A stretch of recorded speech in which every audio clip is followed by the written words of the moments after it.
Welcome to Evolving Ideas. I'm Elaine Smitha. This alternative television show offers enrichment through information not ordinarily available. And as we search for answers to how the universe works, we learn more about who we are. My guest on this segment is Alfred Bielek, who is both a participant and a survivor from the Philadelphia experiment. And many of you may be familiar with that movie, and if so, why you will understand more fully what this is going to be discussing. I'm welcoming Al Bielek here. You came a long way across the country. Yes, from Atlanta, Georgia. From Atlanta, Georgia. So, Al, for many of our viewers who are not familiar with the Philadelphia experiment, could you give a little brief overview about that so they'll understand where we're going? Yes, I can. The Philadelphia experiment acquired that name in the last days, you might say, or the last weeks of the tests.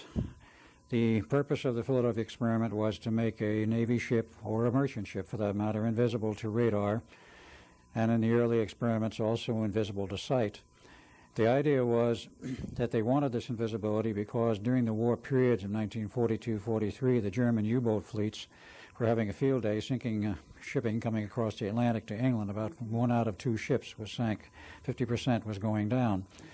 And they hoped by making the ships invisible to German radar, because they had good radar also, they would be able to greatly reduce the loss.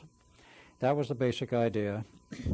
The work which preceded the tests was back many years to 1931, and the University of Chicago, to the Institute of Advanced Study at Princeton, New Jersey in 1934, under the directorship at that time of not Albert Einstein, but of Nikola Tesla. Albert Einstein was the overseer of the institute. He was in on all the projects. And after a lot of theoretical work and early tests, the first successful one being September 1940 at the Brooklyn Navy Yard, they finally came to the ship which became well known, DE-173, or the Eldridge. A lot of equipment had to be installed on that ship that was specially built for the tests, and it operated out of the Philadelphia Navy Yard. And that was its home berth, and that was why it was called the Philadelphia experiment, because that was the principal initial test, and there were other ships involved and other tests involving the same basic principles. Actually, there were 4 total. So what was the body of water there that... Actually, they were out in the harbor of Philadelphia. Just right off. Downstream about 6 miles. 6 miles, mm-hmm. And a wider section, and where they were somewhat shielded from the view of the city. Mm-hmm. The purpose of the test was, of course, to make the ship invisible to radar, because we had very good radar in 1943, so did the British, so did the Germans. And they hoped to defeat the German radar system. Now, the first test was very successful in terms of the fact that the ship was not only optically but radar invisible, and that was on July 22nd, 1943, with the DE-173, the Eldridge, in the Philadelphia harbor. The other ships did not take part in any tests in the Philadelphia area. They were elsewhere. One was in Norfolk, Virginia. The third was in the Azores. And the fourth was out in the Pacific, someplace operating out of the Long Beach Naval Shipyard. In California. In California. I have yet to acquire more information on that one, but I do know now that it did occur. Mm-hmm. The test seemed technically very successful, but the problem was they had a personnel problem because they required very high power electromagnetic systems. They were running in the megawatts of power for both the magnetic field and generating the rotating magnetic field and for generating the rotating electric field. I call it electric field because actually it was a series 4, actually, radio transmitters having more or less common variety at that time, except they operated at higher than normal radio frequencies, actually around 160 megahertz for the carrier. And they produced rotating fields, an electric field and a magnetic field, one inside the other. The ship was surrounded by these fields, and the object was to make the ship invisible. Now, how did they do that in terms of the technology of that time? There are other systems now which are different than the original. What they were doing was tampering with the time field.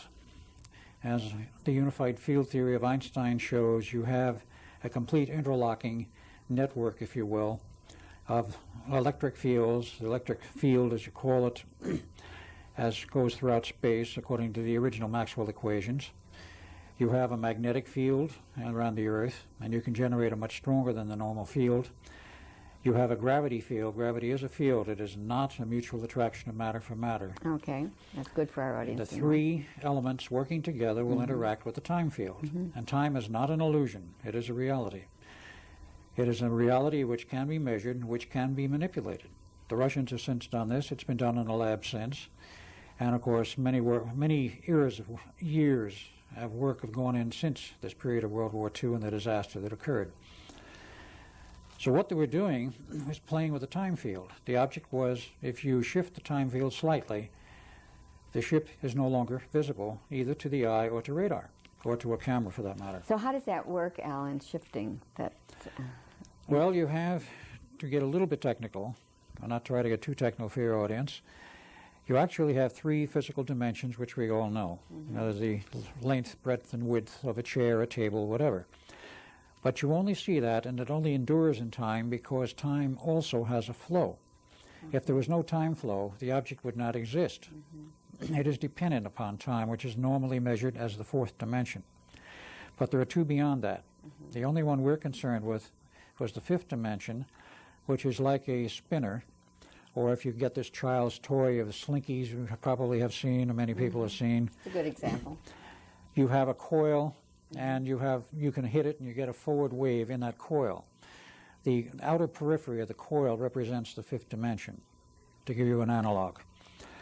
By manipulating that actual outer fifth dimension, you change, because if you change in a local area, and this is only a local area, not universally, the rate at which that spiral goes, you change the flow rate of time along the edge. Well, that makes sense. That's a very good way of explaining that. So if what you do is we are in this reality along the edge, so to speak, in a normal reality. And if you change that time flow, then that localized area of time starts to shift in relation to the main time flow, which outside of the area of the experiment is experiencing. So as you change that local area, the object will fade into invisibility. You have to do it very carefully, because if you go too far, you drop out of our universe into another one. This they didn't want to do. But this is what happened in the second experiment. The first one was very successful in terms of the hardware.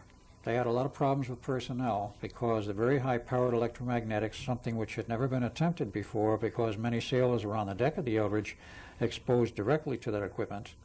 Those below deck were not harmed or affected.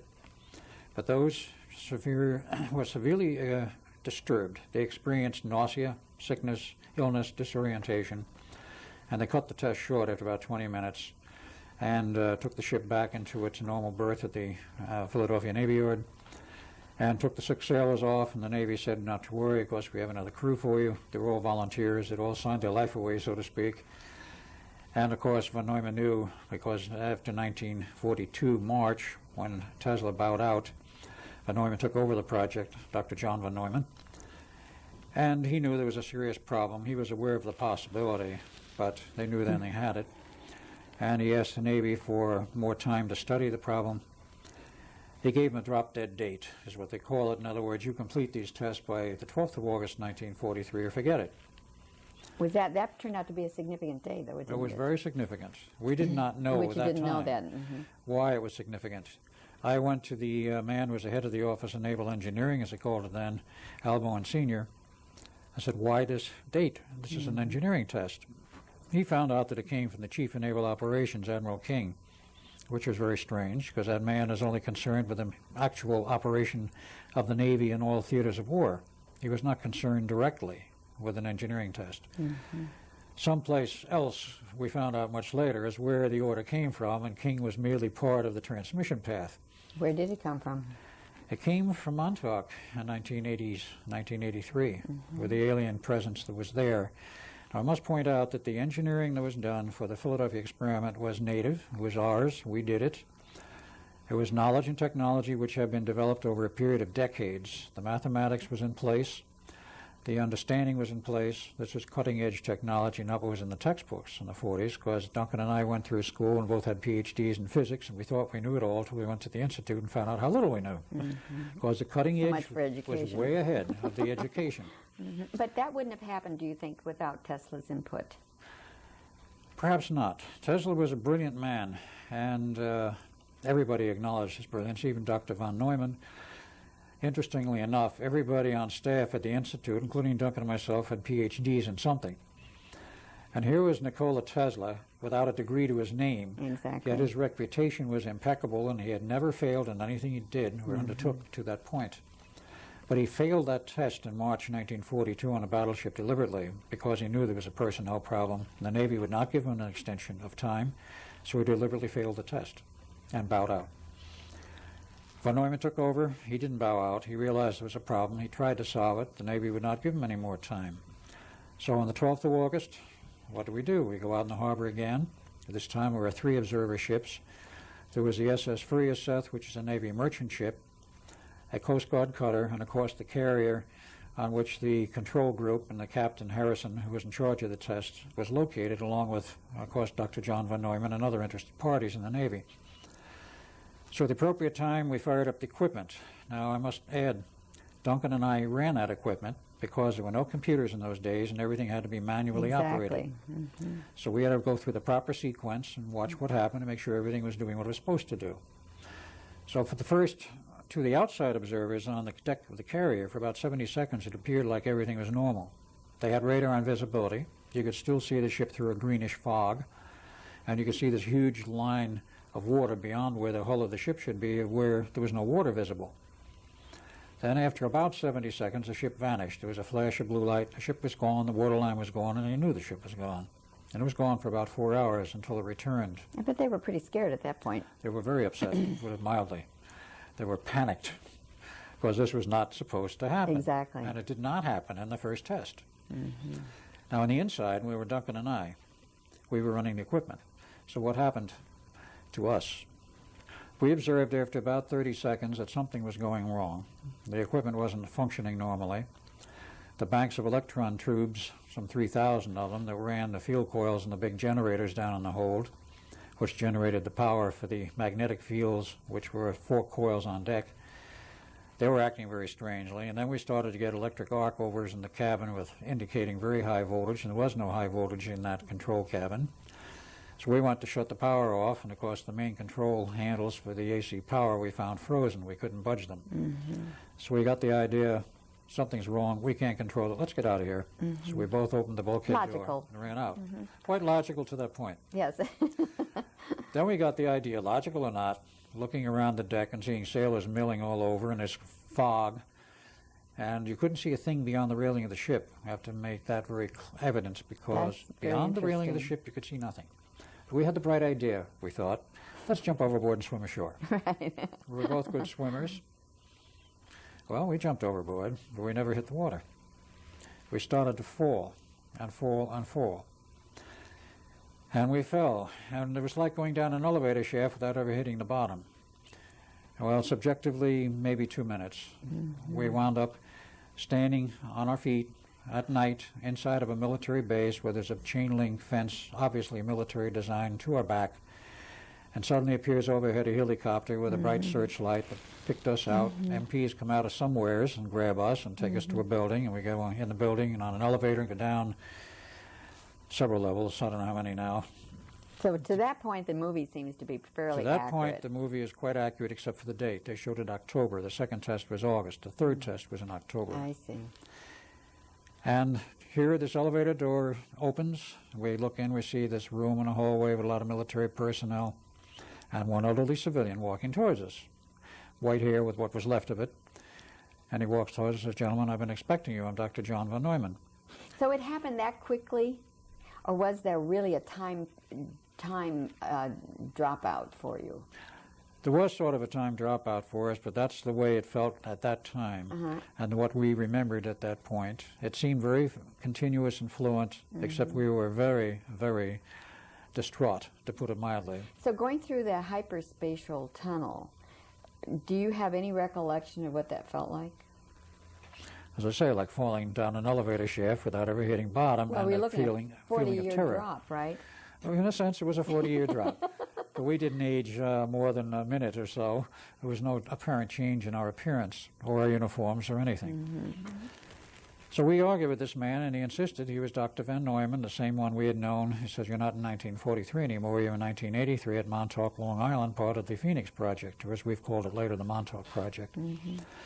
We didn't believe him at first, but he gave us a cook's tour of the underground. And when you see, in style of 1983, modern computers, graphic displays, tape recorders, none of which existed in 43. You must have felt like you were in another world. Just about.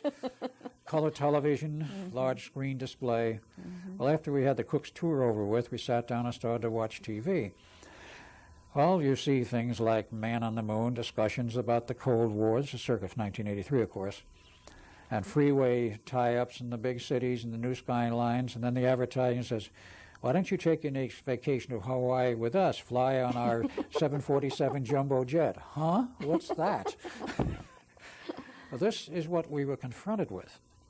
And we finally got the idea that maybe von Neumann was right. We were in 83. Then he told us, well, we got a problem, gentlemen. That ship is generating a field which we cannot control from here. It's in hyperspace. The bubble is growing. It will continue to grow until something shuts that equipment off. There's enough fuel there to keep it running for 30 days if something doesn't break down first. We can't control it. We have to send you back there. I said, oh, yes? Well, how are you going to do that? Well, we have the means. Here at Montauk, we have complete control over space and time. We can send you anywhere as we want at any time we want. So they sent both of us back to the Eldridge. So this is not in accordance with the movie The Philadelphia Experiment was, but in the last in a part of the movie that came close to the facts. We were sent back together to the Eldridge with the instructions, destroy that equipment, smash it, whatever you have to do to shut it down.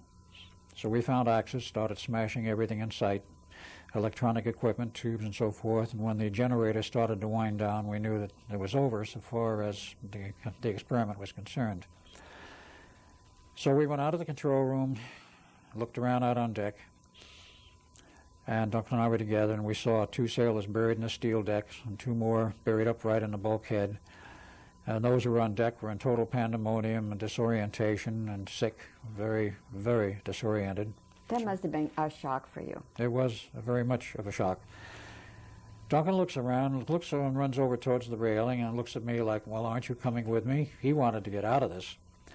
And I spotted our younger brother, Jim, who had enlisted in the Navy after Pearl Harbor, who was 6 years younger, and he enlisted, and he became part of that experimental crew, and he drew the straw for the second test, so to speak.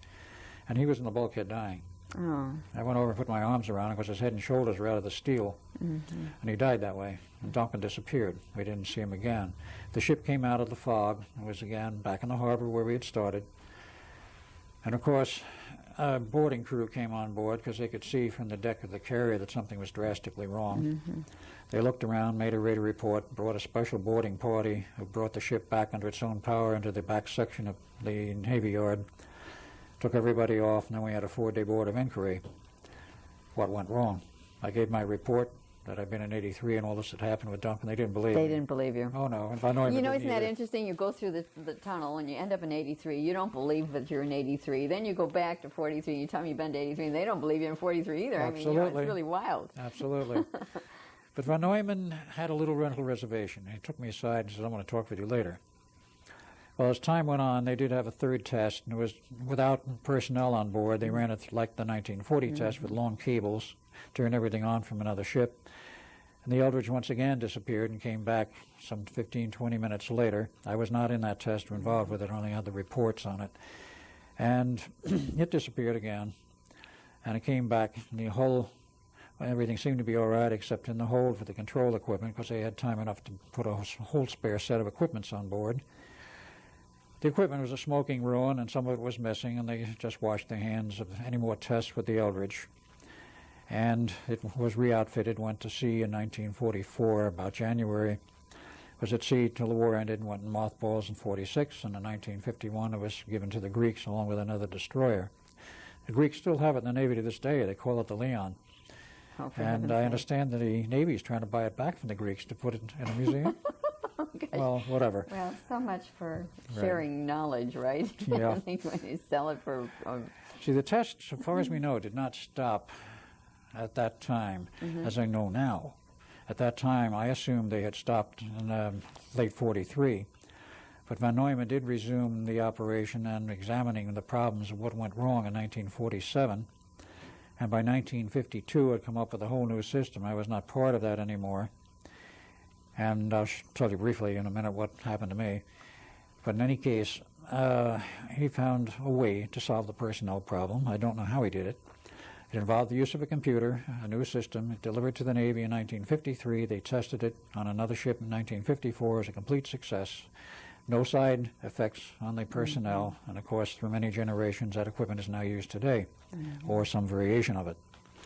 Well, you can see a parallel between the large and the small, because when we first had computers, they took up a whole building, and now they're very minuscule. So they found ways to make it much smaller. Some years ago, as an aside, in about 1960, when I was in Phoenix, I was given a tour of the radar warning system for aircraft that was built by Federal Electric and delivered to the Air Force Base in Phoenix in 1960. It was all tubes, 50,000 vacuum tubes, and it generated a lot of heat. They kept it still running.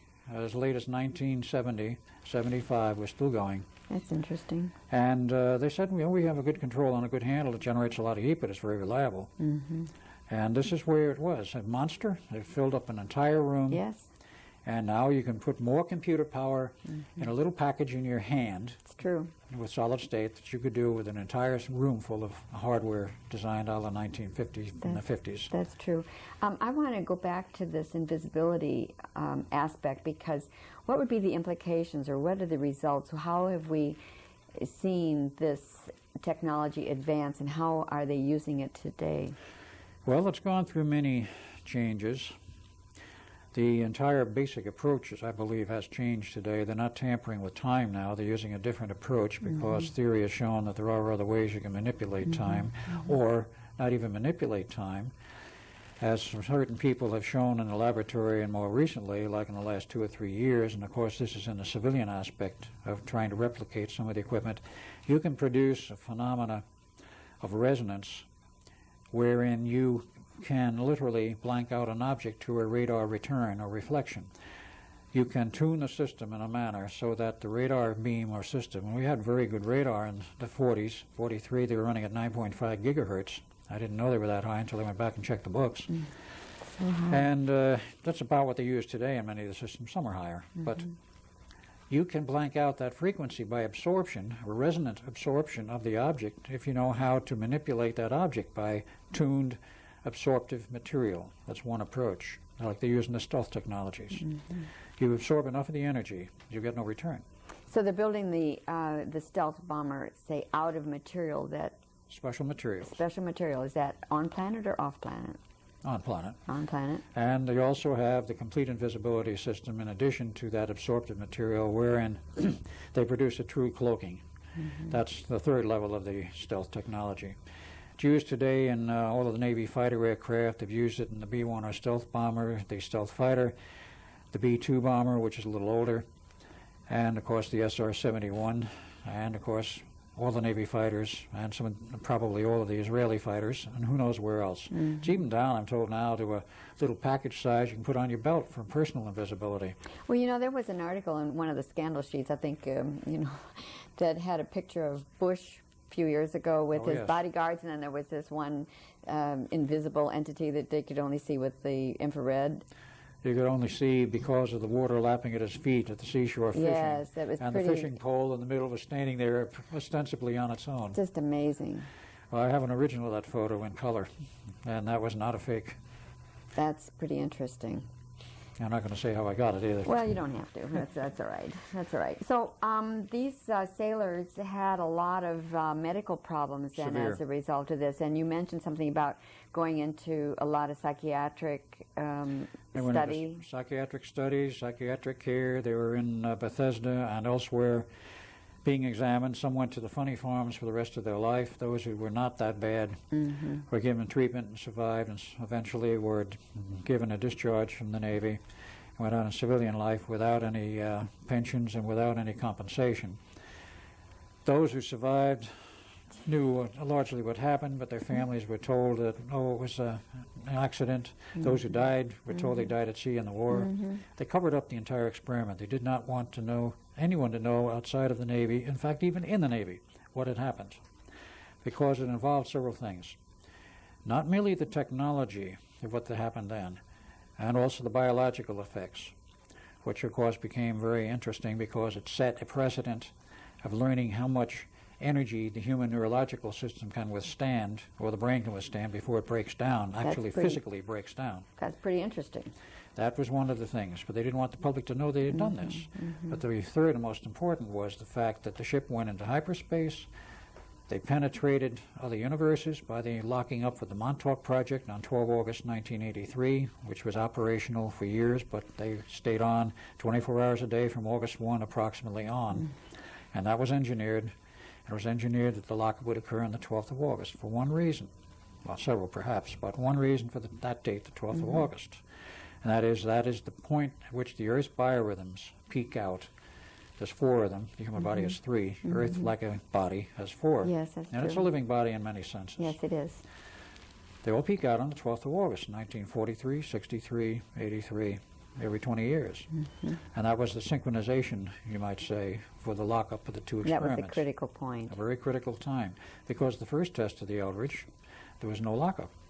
The system was operational during that period. It was operational for years at Montauk. That was one of the critical points. The other critical point was that it caused a rift in space-time, 40 years wide, which allowed large ships to come through from other dimensions and other domains with aliens. I heard quite a few came through. Quite a few. And this began the whole problem of the mass invasion of aliens.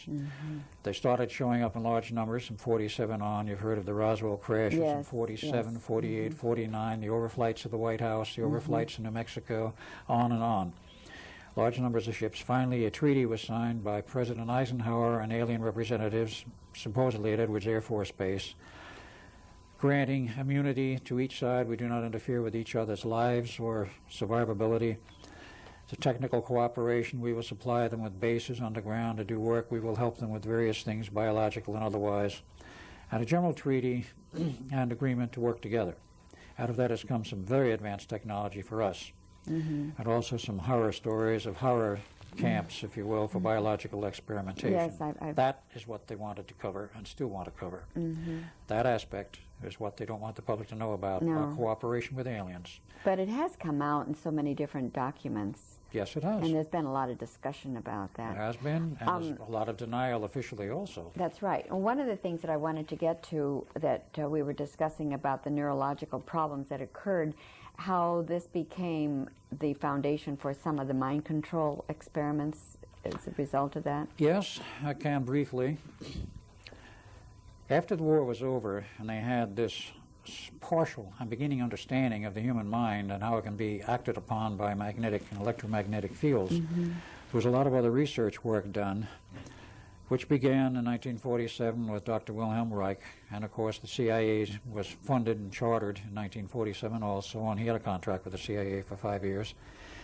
Other work was done in various locations, and it all came down to finding out how to manipulate the human mind, how to reprogram it, how to make a person be, at the push of a button, a perfect robot to do whatever they were programmed to do.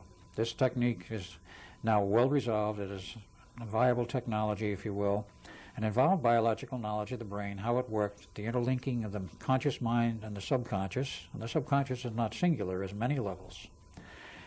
All of this was learned over a period of decades, and the hardware and some of the old techniques used by, of course, let's say the cults, the satanic cults and so forth, it's old technology without hardware. But they implemented this now with hardware and used some of the same techniques and advanced and made them simpler and easier to use and more effective too. This came out of that, out of the Philadelphia experiment and the work that was done after it. And this is now a technology which is well known to the world governments, and they use very surreptitiously, and they don't want the public to know they're doing it. But we're getting it all the time. I mean, cellular telephones. That's right. You're getting effects on the mind from the cellular phones, which can give you disease states if you're exposed long enough. You have bombardment by electric power lines and grids. Exactly. Which affect you physiologically if you get enough of it. The radio transmissions in a big city from TV and radio, and other clandestine transmissions that the government doesn't want to tell you about from the Air Force and other government installation bases, Air Force bases, Navy bases, whatever. And I'm thinking the Air Force is only one. No, that's true. All the bases. And the microwaves. And many, many microwaves. Microwave ovens can be a problem if you're not careful. But they're not mainly the problem. No, It's they are the not. non-thermal. All of this has sprung out of that. What frequencies are critical Yes. for manipulation of the mind, for making you ill, or programming the mind without even your knowledge? That's true. That is the problem. So when That we is what start you're hiding. behaving bizarrely, then we might question whether we've been in a field somewhere. Right, or somebody sees you behaving in a bizarre manner and you don't realize it. That's, of course, when there's a problem. I think just as an aside, which doesn't really relate to the Philadelphia experiment, but certainly to the effects of that, would be some of these men who are found on school grounds where all of a sudden they show up with a machine gun and they start, shooting the children. Programmed assassins. Programmed assassins. And the purpose of that, if I may put it this way, is that person may not know or understand what they're doing at all, but the purpose is to create the horror in the minds of the general public. Here comes this nut Yes. shooting down our children, shooting people in a department store or a supermarket. You've got to have gun control. That's right. That is the whole purpose, to get the public infuriated with the improper use of guns. A gun has never shot anybody. No. It's the guy pulling or the girl pulling the trigger. Exactly. Exactly. Controlling the guns will not stop crime. I'm not trying to put a plug in here, but the fact Well, it's is, important. the fact is, it is those who use the guns that you have to look at. Exactly.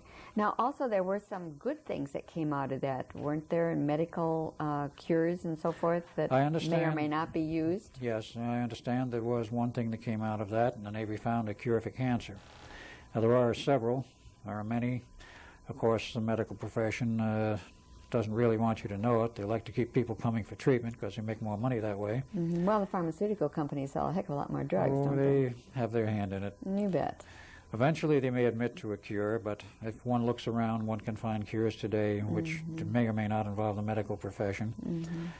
But they found reasons for this, why a person can become subject to cancer and how you can reverse this trend. Because cancer is not a normal condition, even though everybody is born with it, according to some of the old doctors. Yes.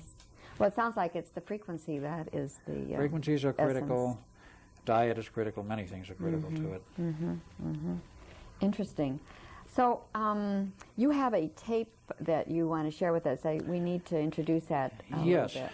There is a tape that was done, a presentation made last July at the International Tesla Society Conference by Dr. Coram and his associate, Dr. Dahm, going through the theory of the Philadelphia experiment and trying to replicate in the lab how it could have been done and how it could happen. This is somewhat of a new approach to what was done then, but in this 8-minute segment I would like to show, it goes into some of the theory, but it shows the technology that is involved, of why they had to use very high power then in that approach, but they show that you can get radar, invisibility, no backscatter of the energy, so if there's no scatter coming back to the receiver, you don't see it. If you want to run the tape, it's sort of technical, but it's very interesting. Just Okay, well, I think our viewers can handle that. This is what this show's about, is to evolve ourselves and to stretch our minds. Sometimes I feel like my mind is like a rubber band, just constantly getting stretched, so I don't know why my audience can't have that too. There we go. The surface impedance tensor is anisotropic, but it has resonances, all right? It has a real and imaginary part, a resistive part and a reactive part. If I can tune the frequency where the reactive part goes to 0, I have a pure resistance. And if the properties of the medium are, say, such that the surface resistance is 377 ohms, I'll have no reflected power if I look at this thing in terms of a transmission line, for normal impedance. Here's the ratio of the incident to reflected power. So it's a reflection coefficient as a function of frequency for different magnetic media. What I'm going to do is, in that formula, put in a bunch of parameters. All right? So I'm going to put in real numbers here.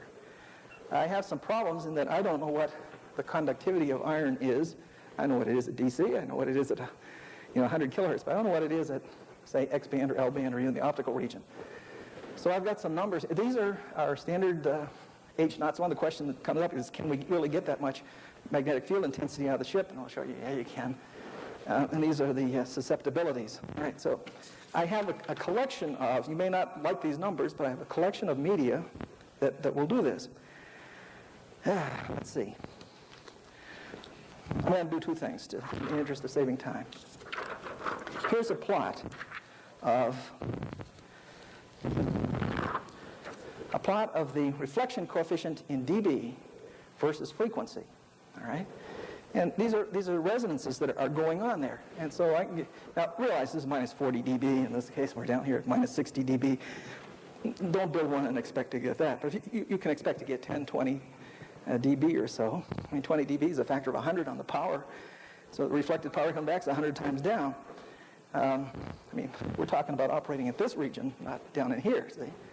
But nonetheless, that's there. Those resonances are there. You can calculate them. You can measure them. And you can tune them. And the exciting thing about tuning them is that as you change the DC magnetic bias on the ferrite, you can pull that notch back and forth, all right, to wherever you'd like. Well, sort of. This seems to match the quote that a man went to the Navy and said, and this is out of the book, a man went to the Navy and said, "You want camouflage, gentlemen? Give me a ship and I'll give you camouflage." I don't know if we have any admirals here, but I say, "You want camouflage, gentlemen? Give me a ship, and it's got to be electric drive, and we'll show you camouflage." There's more. After we did the slide, I found another quote in the Moore and Berlitz book where a guy who's in the book that just, I don't know how to, I mean, what can you say? The guy, he's simple, all right? He says the following: "It's also a very commonly observed reaction of certain metals to certain fields surrounding a current," that's what we've got here. "The result was the complete invisibility of a ship." All right. Well, I think we can make at least a target's radar cross-section drop a few dB. Just give me a few dB, all right? And I think we've got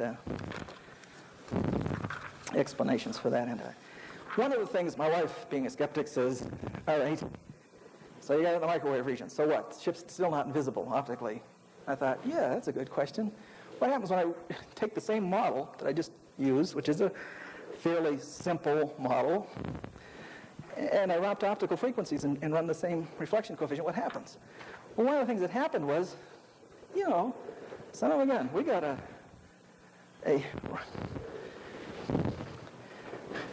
dip here of around 8 dB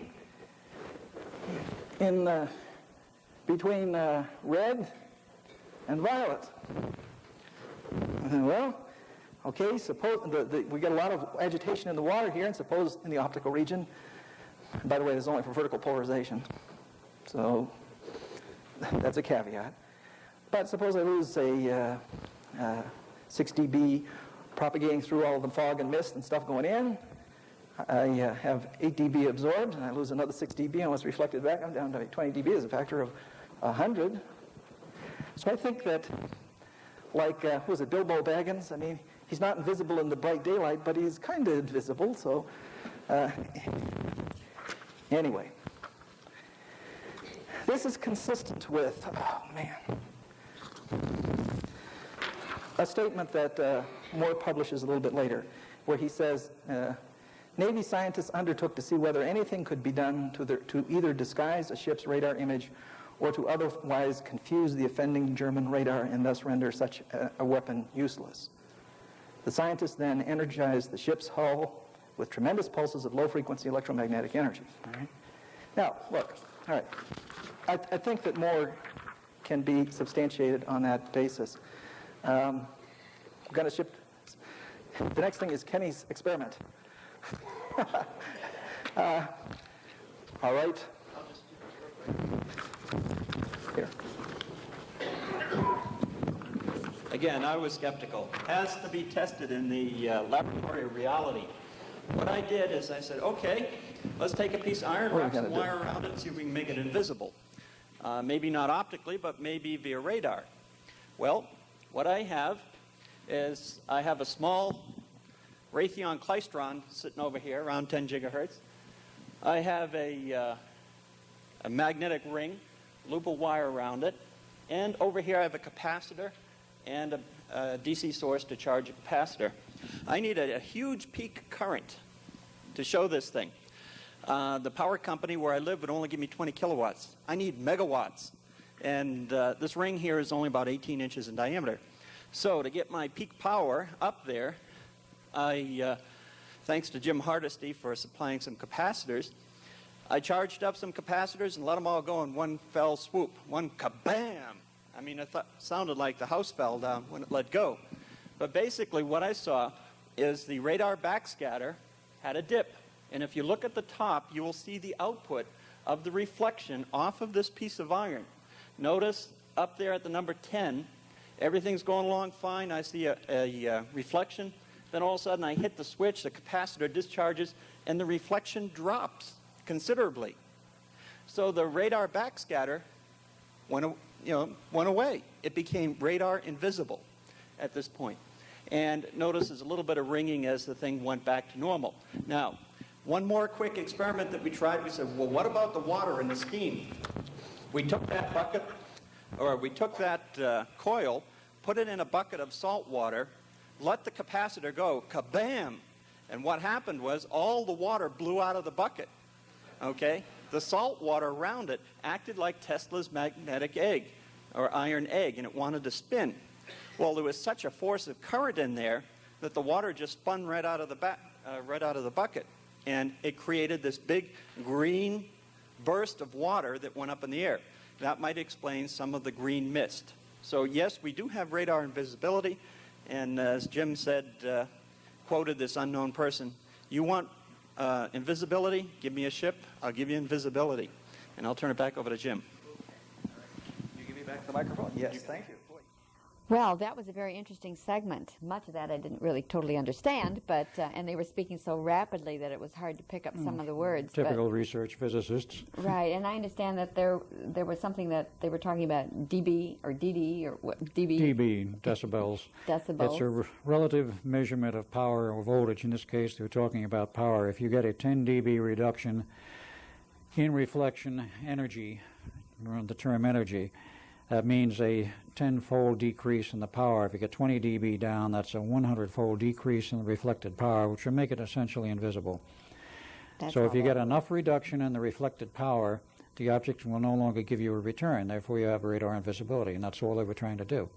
So we proved in the lab you could do this, which is most interesting. I think it is because I know I was speaking with someone last week, and they said, I thought that was just a science fiction story. I never dreamed that it was real. And I think a lot of our viewers might feel that. So to have you discuss that and then to see these people working at the Tesla Society in research about this gives it a lot more credence and validity. Yes, there is a lot more yet that can be learned. And they surfaced with some very interesting research and tests, and these are very reputable men. They have very good positions. Well, thank you for bringing that to share with us. Oh, I'm glad I could. So you wanted to talk about what happened to you in this experiment. Yes. After it was over, I remained in the Navy, and I was reassigned along with my family because I married in late 43 and had a son born in February 1944.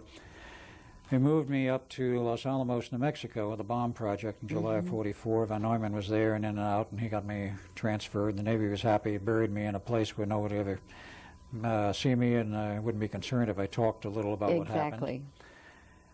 But something went wrong in June of 47, and July 4th, 47, I was removed. I was charged with espionage, arrested, handcuffed, taken to Washington, D.C. on a train. And I never saw my family again. The wife I never saw, and the son I never saw. I know the son's still alive. He made several attempts to meet, but the government will not allow him to meet me. They abduct him. They do anything they can. Is that right? Yes, it's happened. Even today? Even today. Most recently, this last October, it happened again. Only I wasn't there this time. He managed to get through with a group of bodyguards, if you will, to Rochester, New Hampshire. Why do you think they're doing that? Because he is living proof of the fact that he did have a past as Edward Cameron, because his name is Jeff Cameron. And he could prove it. Perhaps he has other proofs, materials which have survived, photos, whatever. But they won't want me to see him because he is proof of my past, my real past. Anyway, I was removed, and to make a long story short, I was given a super brainwashing, and I was plugged into another family. Essentially, I started life over, and I grew up as Al Bielek all over again. And there's some pieces I'm leaving out here because we're short on time. But I didn't know anything about my real past until in 1986. After visiting twice the Montauk site, I started to have memories of my being involved with that. And That really triggered it. that triggered the Montauk, not the Philadelphia experiment. Yes. The later one came first in memory recall. Then in January 1988, for the first time, I saw the movie, The Philadelphia Experiment, one Saturday night, very late, like 4 a.m. on HBO. And that hit me like a bomb that night and started the memories coming back. I had already done a lot of research on the Philadelphia Experiment, had a voracious appetite for any information, whatever, not knowing why. After that, I knew why. I had been involved. So more memory came back after that, and of course I've been on the road of research ever since, plus trying to bring the word to the public of how this has been suppressed and why it had been suppressed. And I felt the survivors and the families deserved something better than having the Navy deny that this experiment ever happened. So were you one of these that didn't have any record so that you don't get any pay from the government? True. I know Duncan I had disappeared. said the same thing. So far as the Navy is concerned, the records were buried. You can't find them today. It's like you don't exist. And like I don't exist as Edward Cameron, because you can't find school records, you can't find any kind of records or anything to prove that I ever lived as Edward Cameron. Al Bielek, sure, I can pull up all kinds of records. That's fine. That fits what they want, if you will. But I have several perhaps proofs, one ultimate proof. My birth certificate says I was born 31 March 1927, and to Mrs. Albertina Bielek and so forth. Well, in 1985, she broke her leg, went to the hospital, and I went there to visit her, and I look at the stand, and she's in the bed, she's being fed with continuous blood.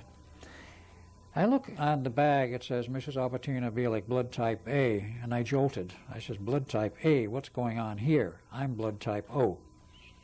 There's no way I could have been her son, and I was the only one. Amazing. You don't change blood types as it flows through the embryo. No, you don't do that. Right. So Well, the I had mystery my proof deepens right a little there bit there. that something was wrong. And this was just before the memories started to come back. And then later on, when she was in nursing home, she had a few flash memories which corroborated to a great extent the story. Like one day she looked at me blankly for months roughly before she died. Like she didn't know me or recognize me. She says, quote, "The baby's dead, isn't it?" Unquote. Oh, my goodness. Since I was the only child of record, interesting. that proved right there that something had happened. So they replaced the dead child with you, If the other one was really dead. if it was. Right. Oh, my. I was the replacement. Oh, my. Oh, my. Well, it does happen. Yes. It does happen. And I was replaced as a child. I was 1 year old in appearance at that time and body size. And that's a long story to explain how they did the age regression. They can do physical age regression. It involves ancient technology as well as some current technology. But they do you know? do it. Do you They have know the how? capability. Do you know how they do that? It's electronic and chemical, but what it does physically in terms of the body and how long it takes, I don't know. Even though I went through it, I don't remember all of it. Only the beginning phase, where I was still Ed Cameron, and then blank. And I was a 1 year old baby sitting at Mother's grand piano, Christmas 1927, watching the family exchange presents and listening to the conversation and understanding most of it. A 1 year child doesn't normally understand the conversation. That's true. Now, a lot of our viewers are going to ask this question. If they were here in this audience, they would ask, is this the body that you had when you went through this Philadelphia experiment? Yes, as far as I know, it's the same body. Okay, because when Duncan Cameron was here and was on, he's not in his same body. That's correct. He is not. So you're having the advantage, so to speak, of being able to retrace steps in your own life where the memory of who you were earlier before this experiment happened and Yes. before your mind was washed, Dry cleaned. dry cleaned, that you can recall. Can you do that? Can you recall your childhood fairly well at this point? I can recall major segments of it, not every detail. Even in my life as Al Bielek, I don't recall every detail. But as Edward Cameron, I do recall quite a bit. Duncan recalls none except under hypnosis. Under hypnosis, he can bring it all back, Interesting. but not in his normal waking mind. So, Al, I think that a lot of our viewers would be interested in knowing, how do they brainwash you? What's the process? The process can be chemical, it can be electronic. In my case, it was a combination of chemical and electronic involving some very massive equipment. a large cylinder, double-walled cylinder of what appeared to be clear glass, or might have been plastic, I don't know. I was on a hospital gurney-type bed, just a little bit larger than I was. It was shoved in this tube. The end was closed. There were 4 spiral coils connected to electronic equipment lining 2 walls. And John von Neumann was there at the time and told me what they were going to do to me. He says, I can't stop this or control it. I'm only a consultant here now. And I blanked out. All I had is that funny feeling like when you wake up in the morning, you don't know who you are or where you are, but you know you're awake and alive. And then the rest of it comes back in another few seconds. I was at that point in reverse. And then everything blanked out. And the next thing I could trace in the way of a memory was the one I mentioned, sitting on Mother's grand piano at a Christmas party for the family. It's strange because in 1927, I also can now recall a Christmas party with the family of Edward Cameron in the big house in Long Island, with father and mother and the family there, because I wasn't 1 year old then. I was about 11. I was born in 1916 as Edward Cameron. And I have that overlapping memory of a number of occasions. My father announced in December of 1929 that he was leaving the Navy and getting a retirement. He had a heart problem, so that was why he was leaving. And there were gaps in between, but there are sections I remember. So did they give you injections of chemicals? Yes, they did give me some kind of an injection of chemical. What it was, I have no idea. It's pretty interesting that they can fine-tune that, isn't it, to obliterate certain parts of your memory. In my case of Edward Cameron, they obliterated all the memory because they wanted nothing to remain of my original personality, hopefully for the rest of my life as Al Bielek. But it didn't quite work that way because I became involved in various metaphysical schools and interests, which helped to bring back the memories, sort of fine-tune my memory, which was good anyway. One of the things that Duncan said when he was here was that they compartmentalized his brain. In his case, they did, because he was involved with Montauk. They wanted certain abilities to be paramount and other aspects of his personality to be suppressed. And he went through a very heavy brainwashing just to become a person used at Montauk as the current Duncan. And then when it was over and he left and they mustered us out, of course they gave him a very complete reconstitution of his personality because some damage was done during the process of being used. And they wanted to give him a reconstituted personality would be able to get along in normal society because they did not anticipate using him again, but they wanted to keep him handy in case it did. And they wanted him to be in shape to be able to be used. Yeah, they'd want to monkey around with him to that degree that he wouldn't be functional. Correct. In my case, they mustered me out and gave me a briefer brainwashing. Perhaps that's why it came back so readily only 2 or so years later. And Duncan's case, it didn't come back so readily, but it did come back that he had been involved. It's coming back. It's coming back more and more now. Certain aspects that he's remembered of his involvement in Montauk and give him the willies, as the saying goes, and he becomes very ill. He broke down and cried one time in the underground. When he Yes, I saw that on the video. So he cannot, to this day, face some aspects of what he was involved in and what he had to do. It was programmed to do. It was not his normal personality. No. This is the way they can shape people to do a job which normally they would never come near or never touch. They'd shoot themselves first. But after you work a person's mind over sufficiently, when you can find the keys to get in there and do the manipulation, then they get this person to do virtually anything they want. That's pretty scary. It is, but it's a fact. And they've been doing this now for many years to tens of thousands of people. That's even scarier. What are they doing in this current time? They're still continuing the Montauk Boys program. It's still ongoing. They're not doing it at Montauk anymore, but they're doing the same type of programming all around the country. Back in the 80s, there were many locations. Now, I know there's a location in Atlanta. There's one in the Seattle area. There's one, of course, someplace in Long Island to this day. Upstate New York, you name any major city, I think you will find, and I found a few, and Preston have found a few, I think you'll find any major city today there's a processing facility, I'll put it that way, for taking these kids off the street or however they acquire them, running them through this mill, giving them the brainwashing, the implant, the reshaping of their personality, and then covering it all over so that they have a normal, outside, normal, everyday personality. But there is exposed someplace certain trigger commands Certain words that might trigger. On a telephone or in person, however it may be done, to flip their personality to the programmed personality, then to do whatever they're supposed to do. It can be a programmed assassin, it can be a programmed rioter, an agitator, somebody goes in the schoolyard and shoots some people, whatever. So we don't know who we are. You don't know who they are, and they don't know who they are. These people, I've talked with some of them, realize something's wrong, something is a little different about them perhaps, and know that they do some things once in a while, but they have no recall of what they really do in most cases, or that they are not a normal mind. That's now so well done that these people have no awareness that they have been tampered with. This is the bad part. Yes, it is. So it's cause for reflection, for Oh sure. yes, very definitely. Well, we have about a minute left, so is there something that you would like to say in summation?